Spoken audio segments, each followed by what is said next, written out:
สวัสดีพี่น้องเนาะสวัสดีครับพี่น้องทั้งฝั่งไทยเนาะแล้วก็ฝั่งลาวมื้อนี้บ่าวไส้มีคลิปที่ว่ามันแปลกๆแล้วก็คนธรรมดาเฮ็ดได้ยากพี่น้องมหัศจรรย์แต่ว่าผู้ใดเฮ็ดได้นี่หรือว่าถ้าว่าเป็นบ่าวไส้เฮ็ดหรือว่าพี่น้องที่ว่าฟังบ่าวไส้อยู่นี่เนาะ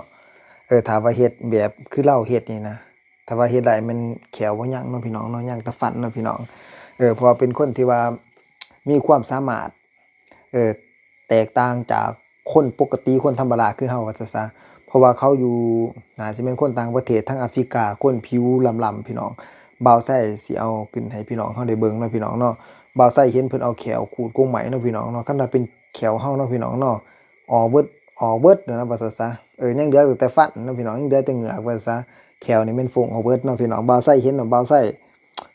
โอ้แบบว่าเห็นแล้วอยากให้พี่น้องได้เบิ่งนำกันว่าซะสมาโพดแท้คนผู้นี้น่าจะเป็นคนคือสิเป็นคนป่าเนาะพี่น้องเนาะพี่น้องเคยเห็นอยู่บ่าวไส้เห็นในคลิปบ่าวไส้ก็เลยอยากเอามาให้พี่น้องที่ว่าติดตามบ่าวไส้เนาะได้เบิ่งนำกันผู้ที่ว่าเขาอัดคลิปเขาจนแกงหัวพี่น้องเบิ่งคลิปนำกันเด้อ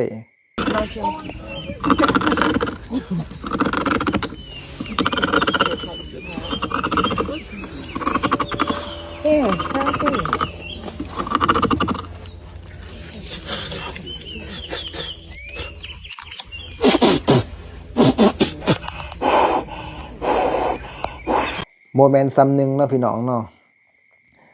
แขวนี่คือสิผ่านการแบบว่าฝึกฝนมาดีนะว่าซั่นซะวิทยายุทธแขวคันว่าเราแข่งขันประกวดแขวแข็งแล้วคือสิได้อันดับ1บ่าวไส้ว่าหั่นนะแขวเราฟันเรานี่แบบว่าคือสิบ่หลุดบ่ร่อนง่ายๆว่าซั่นซะเนาะพี่น้องเนาะ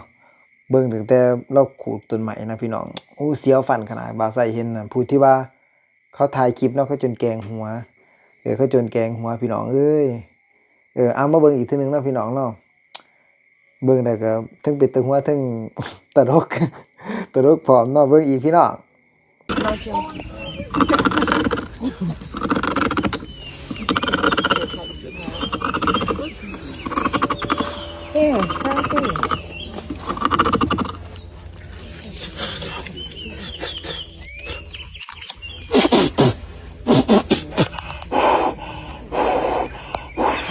โหดขนาดเนาะพี่น้องเนาะบ่าวไส้ก็เห็นแต่นกสไลด์ฮ้อนควันนั่นแหละจกกงไว้นกเทื่อป่าแข็งๆหั่นแต่ว่าพอเรานี่เนาะแต่ก่อนนั่นคือสิเคยเป็นนกสไลด์ฮ้อนควันบ่จักแล้วจึงมีแขวแข็งไปเนาะเออแต่เราก็บ่ได้ขุดเข้าฮอดบ่ได้กวาดเข้าฮอดแก่นไม้ดอกพี่น้องแต่ว่าเราก็กวาดฮอดเปลือกไม้แต่ว่าเฮ็ดได้ซิก็ถือว่าเก่งแล้วเฮานี่ลองไปถูเบิ่งหน่อยหนึ่งคันบ่ออกโลดแขทางหน้าเนาะพี่น้องเนาะ บ่าวไส้บ่ไหลลงคลิปล้นน่ะพี่น้องเอ้ยเป็นจังได๋คิดฮอดบ่าวไส้อยู่บ่ได้เสนอข่าวล้นนะเนาะพี่น้องเนาะบ่าวไส้ก็ค่าเวียกแหน่เนาะพี่น้องเนาะด้วยบ่ได้เฮ็ดคลิปลงเนาะพี่น้องอยากให้บ่าวไส้เว้าเรื่องหยังเนาะอยากให้บ่าวไส้นำเสนอข่าวเกี่ยวกับหยังเรื่องมักให้บ่าวไส้เล่าเรื่องผีบ่บ่าวไส้สิมาเล่าสู่ฟังเนาะเรื่องลี้ลับเนาะเรื่องพญานาคพี่น้องจะฟังบ่เรื่องคำสนดเนาะบ่าวไส้สิเอามาเว้าสู่ฟังเนาะ บ่าวไส้สิมาเว้าเรื่องคำสนดสู่ฟังหรือว่าอยากให้บ่าวไส้เสนอข่าวไรบ่มาเนาะบ่าวไส้สิไปเสนอข่าว